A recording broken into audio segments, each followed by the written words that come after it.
Where'd you go? He told me, let's do it. And then he fucking disappeared. Now he's back. So apparently, joining the stream just knocked me right out. I was like, you're like, all right, let's do it. And I hit go live, and I was like, as I was waiting for the little thing to pop up that said the stream would start, the little end stream button. Yeah. And right as that should have come up, it knocked me off. Fantastic. All right, well, let's take it from right here. From right here? Well, maybe right here. Okay. We'll do it live. Yeah. All right. This week on the Media Virus Podcast, Malcolm-Jamal Warner dead? We don't fucking know. Ozzy bites the bat, the dust, and our A-block deadline. The Prince of Darkness finally took a bow, but at least he had the decency to die in enough time for us to avoid a last-minute rewrite. An unrelated yet somehow very fitting. Florida woman bites boyfriend's ear. Blames demon. State of Florida nods in approval. Oh, shut up and sit down. It's the Media Virus Podcast.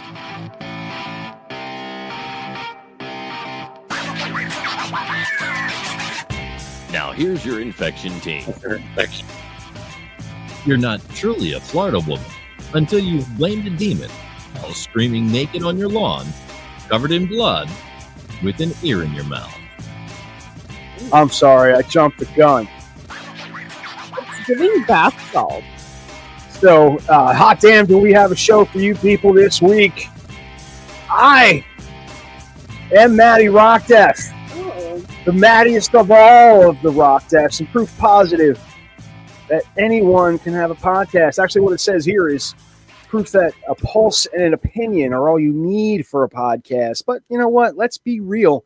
This audio circus would not exist without the behind-the-scenes maestros, the people who put in a lot of work here on the show. Our executive producer, the esteemed Reverend Professor Mike Latoris. How you doing, Mike? I'm doing pretty good. Good evening, everybody. And my incredibly beautiful, unbelievably hot wife and segment producer, Riki Rockdeff. Hi, baby. Hi. I don't put any work into this, actually. So if you hate this, blame everything. I blame you for a lot of stuff that we're. But we are. Let me tell you something. We're broadcasting live from our delightfully demented corner of the web, where the news gets a spin cycle, humor walks a tightrope, and your hosts are, shall we say, uniquely unqualified. Consider this your safe space for the unsayable, the unhinged, and the potentially contagious.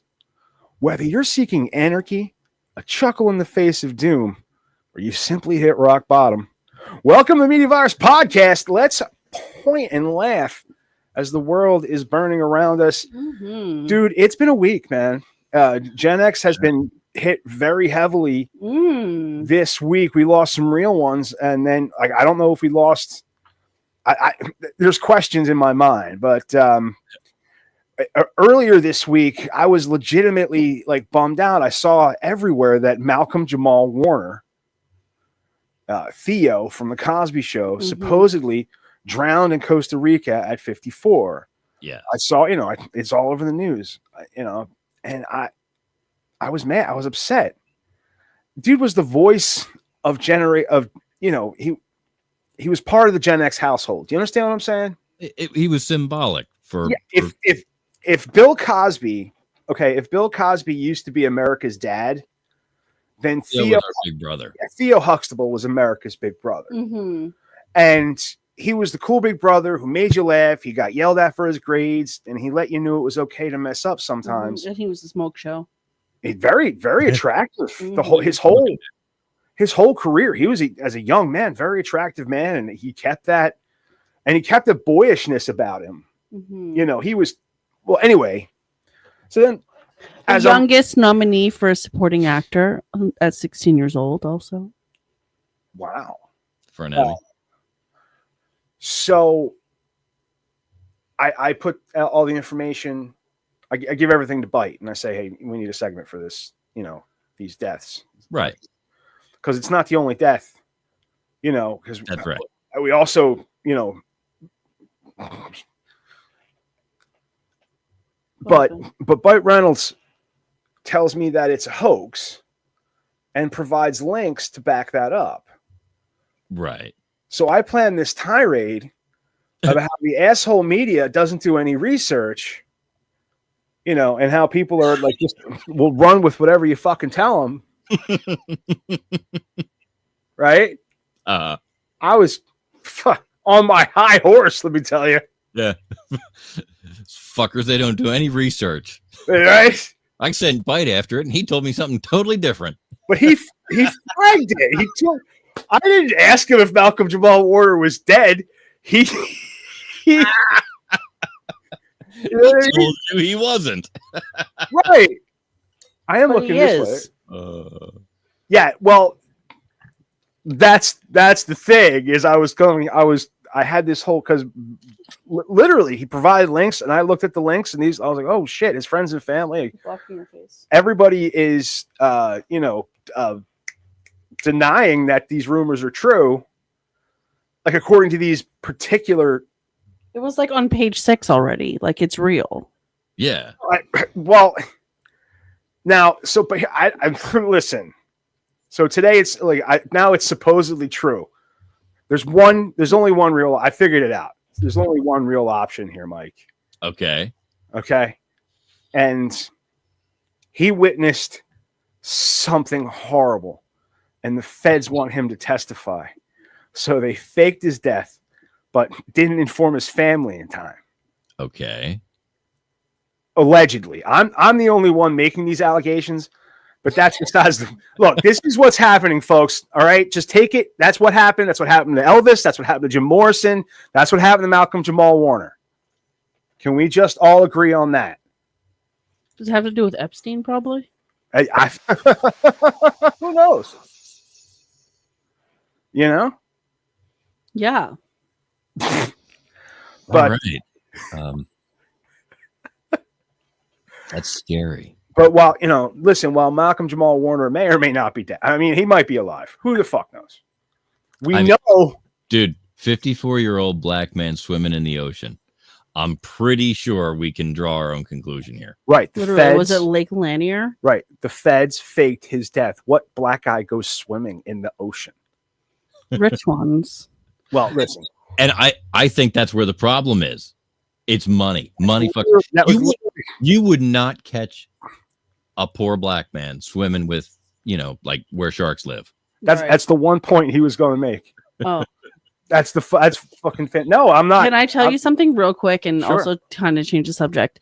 So seeing Elvis reminded me. So there's a YouTuber, internet person, influencer, podcaster. Where did you see Elvis? Where did you see Elvis? Elvis and Jim Morrison. You just said seeing Elvis. I was just curious. She has the copy in front of her. Like we're sharing a screen. Oh, okay. Never mind. So she sees the word Elvis. I saw Elvis when I was at Starbucks this morning, and it just reminded me that there's this thing with this girl, Trisha Paytas. So she just had her third child, and it seems that every time she has a baby, is that what that meant? Somebody dies. So when she had her first daughter, whose name is Malibu Barbie, the Queen of England died. And when she had her second daughter, Elvis, the Pope died. And she just had her first son, whose name is Aquaman. Ozzy Osbourne died. Okay. I mean, that's so every time she has a baby, somebody important. You're just really glancing over these fucking names. Yeah. Aquaman. As if they're normal almost. Those are the names. Like his name is His Bob. name is Aquaman Moses. Okay. Yeah, no, the middle name fixed it. It ties it all together. Yeah. It does. What's his surname? Paytas Hackman. Oh, hyphenate. They hyphenated their last name.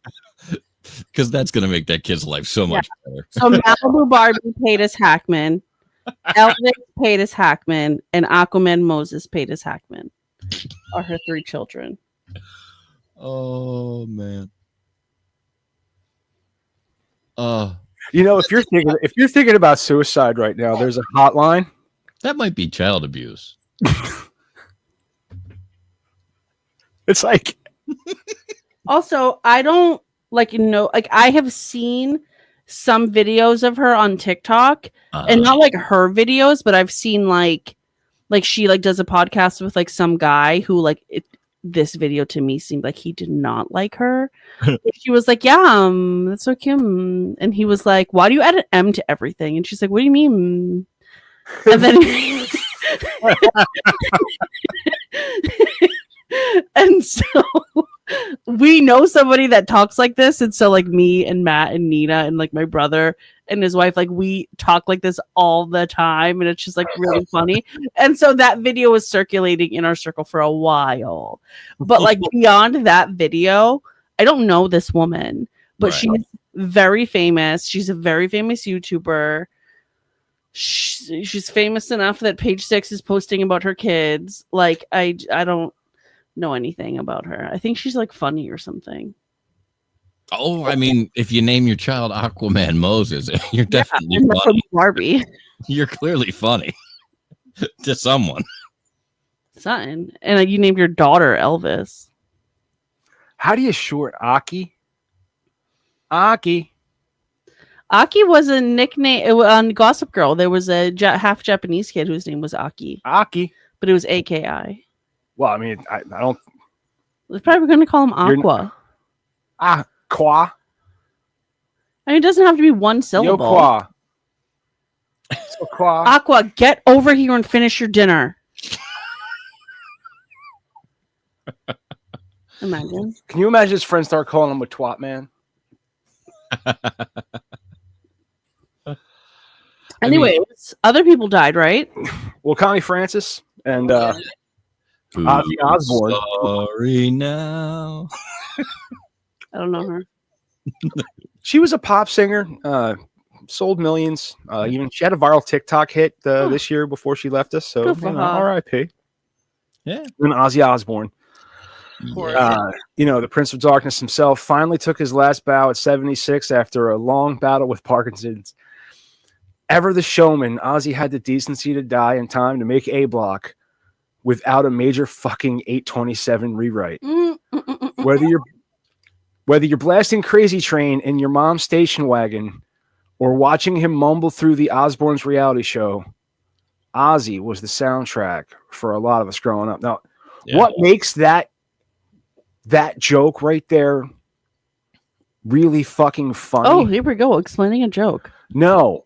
Because you need to understand that we made that joke yesterday with Copy thinking that Malcolm-Jamal Warner had been falsely reported to be dead. And then you had to change your whole And then we had to change it today. To get all the other real dead people. Well, we had to change it today to I don't know, because he was like, dude, we have a problem. I'm like, what? He's like, Malcolm-Jamal Warner is absolutely dead. And I'm like, all right, well, we need to lean into it. Like, what else are we going to do? Pretend like, it's just the perfect. No, this is what happened to me. And it's a roller coaster of emotions. You know what I mean? And then Ozzy that was a kick in the gut. I mean, not that now Malcolm-Jamal Warner, that's two people watching. Malcolm-Jamal Warner. That was a surprise. Like that hurts because there had been days where I would like kind of hear an Ozzy song and think to myself, Ozzy's still fucking alive. I can't believe he's still alive. Like, he lived a long life for the way he lived. Yeah. Yeah. Listen, when I was a teenager and when the Osbournes came out, like I was in high school when that show came out. I thought was in a bad way. 76 then. Yeah, he was in a bad way back then. Yeah. Like I thought he was like a pop, like a really old man. And I was like, that's crazy. He was in his 50s.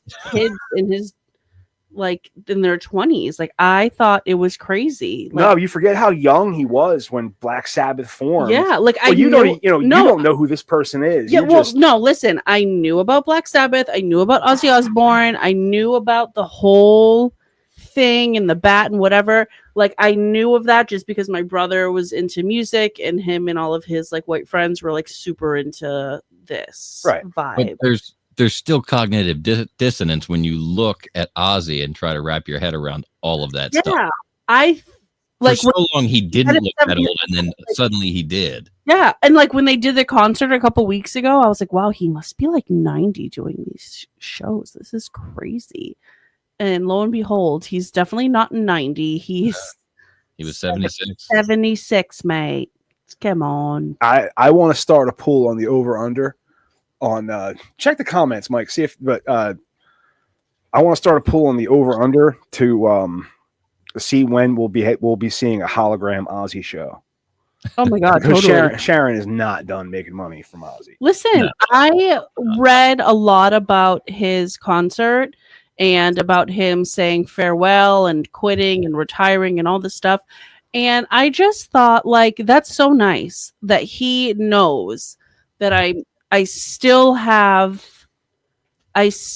music left in me, and I'm not saying goodbye. Like, I still want to do like music recording and producing, but like I just can't be on the stage anymore. Also, side note, I do not know who Youngblood is, but he is all over my social media. I see his videos when I'm scrolling through Facebook. I don't know this boy. That is not my genre of music. But I have his videos all over every single day. I have his videos, and he's so fucking cute. And Ozzy Osbourne was like in love with this little boy, not little boy. He's not a little boy, but like they were homies, and like he sang Changes at the farewell concert, and everybody's like blowing up over it. I don't know this kid from a hole in the wall. I don't know his music, but for the last month, he's been all over my Facebook, so and I'm be a little bit more such a fan. So you do know him now. Well, like I saw some of his music video today on my videos. Yeah. And it's called like Lovesick Lullaby or something. And it's good. Cool. You know, I was talking with some guys at work today, and the thought was raised that, you know, after this concert, and it was only a few weeks ago, and the whole family was there. I just kind of feel like this would. He said, "Okay, I'm going out on top. Let's go." And and it was that. Yeah. And I'm not sure the legality that they're dying in UK, but you know, I'm not against it. He assisted suicide or something. Yeah, like he had a rough road. If he decided to end it, I wouldn't feel bad about that. Oh, I see. Yeah. I got you. You know, he went out at the top and said, "Okay, you know, this is it. You know, I did everything. Yeah. I said what I had to say. Let's go. Let's a shit ton of validation." Right. Yeah. I mean, big part of our lives up until now. I know mine. You know, hers, and you know, we've lost a lot of these leaders. You know, he was they call him the godfather of heavy metal. Right. Almost like institutions. Mm-hmm. You know, the Queen and Ozzy Osbourne. I mean, who's left? Keith? Paul? Yeah, I don't. Yeah, but who do people look up to now? Like, if you know what I mean, like the younger generation are like, yeah, I fucking love Dave Grohl. Like, I mean, yeah, you know what I mean? They're looking up to Nirvana and Alice in Chains. They're like, oh my god, My Chemical Romance is everything. Yeah, dude. Listen, My Chemical Romance. I didn't trust them at first, but they really delivered every time. You know what I mean? But now we're going to get into, we're going to actually dive into. Oh, swimming. Yeah, we're going into Riki's reality roundup. Riki's reality roundup. Oh. We're going to have to get imaging for that. I don't know. So. Okay, guys, as you may know, if you've been around for a while, I don't really want to be here, but I want to spend time with my husband. I'm here under duress, and now they're making me do a segment every week because my segments get more traction than whatever the fuck they're doing. So here we go. They had the idea to do a segment called Riki's Reality Roundup, and they spelled it wrong and everything. And I said, I'm only going to do updates about the shows I care about. So here we go. Next Gen NYC, the final episode just aired. I just watched it mere moments ago. Oh, Season's done. okay. We like this show. I did read an article. Is it worth digging into? Like, if somebody hasn't seen it, are they gonna? You know, it's weird because when it was first coming out, everybody was like, "Oh my god!" Well, they were the branding for it was weird because the people who watch Bravo are watching Housewives, so they're like grown ass fucking women, and so it's like, "Oh, here, watch this like unhinged show of these like 21 to 25-year-olds," and it's like, why do I want to watch what my kids are doing on TV? You know what I mean? That's just like kind of weird, but I'm into it because I think I'm immature. I'm immature in what I watch. Like I love a teenager show. You know what I mean? Oh yeah, no, I love a rom-com. I love anything that's like, I love Gossip Girl. I love The Summer I Turned Pretty. I love We Were Liars. I love all of the kids' shows. Well, it's a romantic time of life, you know. Right. Everything looks big and exciting and new. Yes. To grab a little piece of that again, it's kind of fun. Yeah. So I watched that. The Housewives fans are excited about it because there are housewife kids on the show. And then there are other rich kids, like Dame Dash's daughter is on it. And then there's like another kid who's just like his dad's rich or whatever. And then there's a girl who's grew up poor, but she like plans parties. You know, remember that girl that she was in jail for like being like a scam? Anna Delvey? The girl who pretended she was German. Yes. Yeah. So once she got out of house arrest or when she got out of jail or something, she threw a big party and this girl planned that party. It was called the house arrest party. Okay. So it's just these New York types. And it was a cute show. It was cute. There was the housewife angle. There was the rich, like, Nepo baby angle. There's there's this girl, Amira, who's like really famous on TikTok and she's like trans and she's like the first like trans like cover girl or something. I forget. But it's cute. And you see the house girl things, the housewife girls kind of getting or not getting along with each other. Gia and Riley have big personalities, the Italian one and the black one. And so they're kind of just like, who's the BIC? They're always accusing each other of like, I don't know, like, I don't want to say tone, but like they're accusing each other of like, you could have said that nicer. And it's like, okay, you two were the ones that are saying I could have said that nicer, really? And how often do you think they're using their own ethnicity's particular favorite? 100%. Riley's whole thing was like, don't label me as the angry black woman. And then Gia, the Italian American from North Jersey, is like, that's just how I talk. Like, but then she's like accusing everybody else of like talking weird. And then there's like a girl from Housewives of Atlanta that like her mom is in a scandal, a freaking scandal. And so like she's there and she's super delulu. She's like 21 years old and she thinks she's going to be like a fashion designer. Oh, yeah. Everybody goes to New York and thinks you're going to be a fashion designer just because like her man is like an heir to like Raising Cane's or something. And so he like has money. But Vogue said that this is a hit show. Page 6, I remember, said something about like at the second to last episode or maybe the third to last episode had like the highest numbers. And so it was like, it looks more promising. What else are we watching? Is there anything else really worth getting into? Or I mean, Housewives of New Jersey is like the best show that I know of, and they haven't even filmed.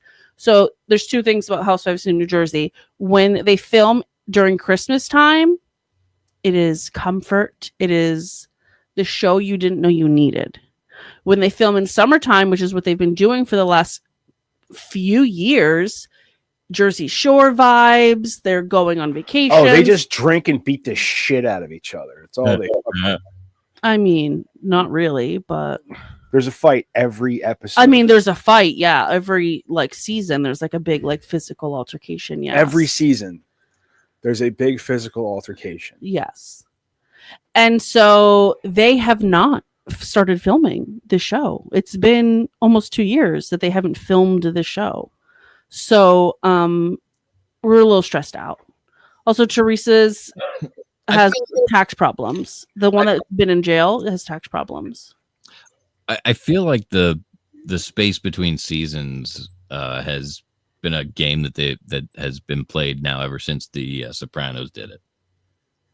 Oh yeah, I mean, there's so many franchises right now that it's kind of like, like there's always going to be something to watch. Yeah, like it would be normally airing right now, right? But now they have Next Gen NYC, so they're like, no, we're fine. Yeah, and TV's not a linear experience. Watching it is to get a little bit of insight into the Giudice. I mean, not really, because they don't really show a lot of Gia. No, but you're kind of hoping. I mean, that's why she's there, right? Yeah, that's like clickbait. Uh-huh.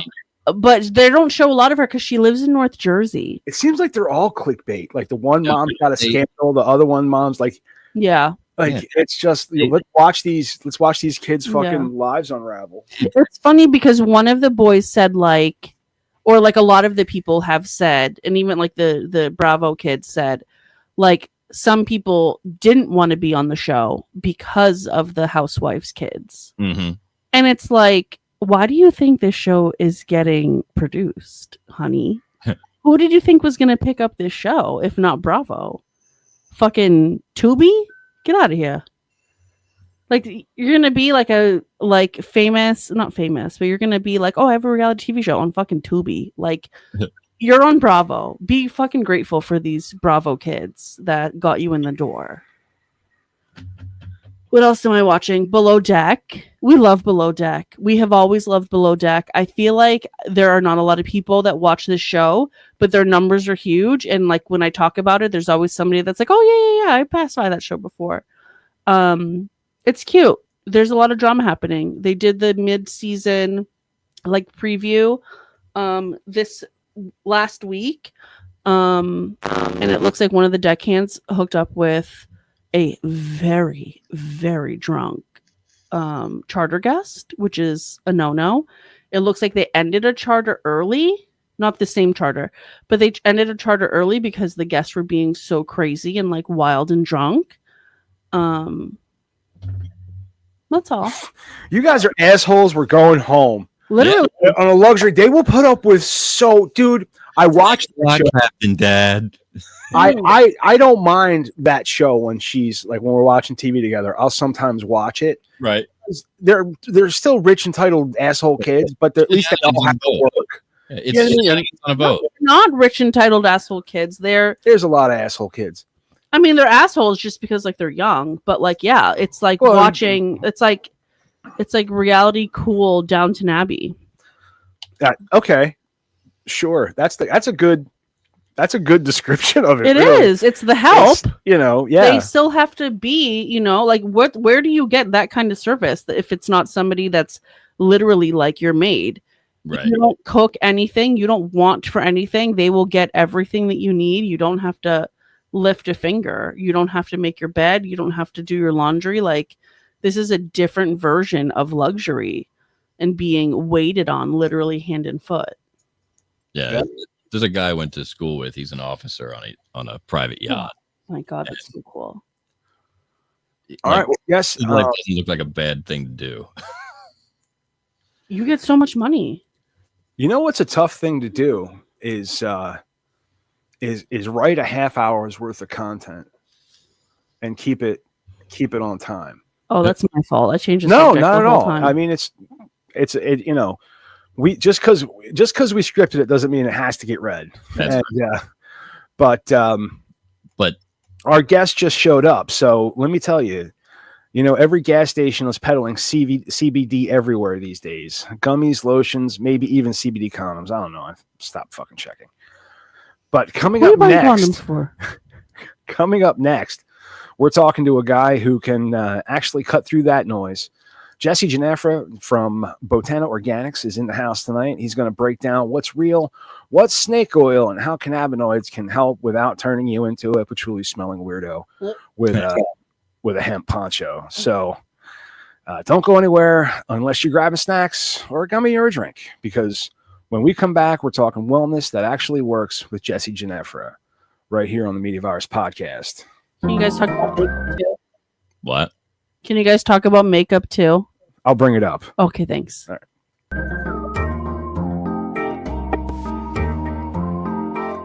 This episode of the Media Virus Podcast is brought to you by 302-46 Voice. That's 302-46 Voice. If you want my voice on your project, dial 302-46 Voice today.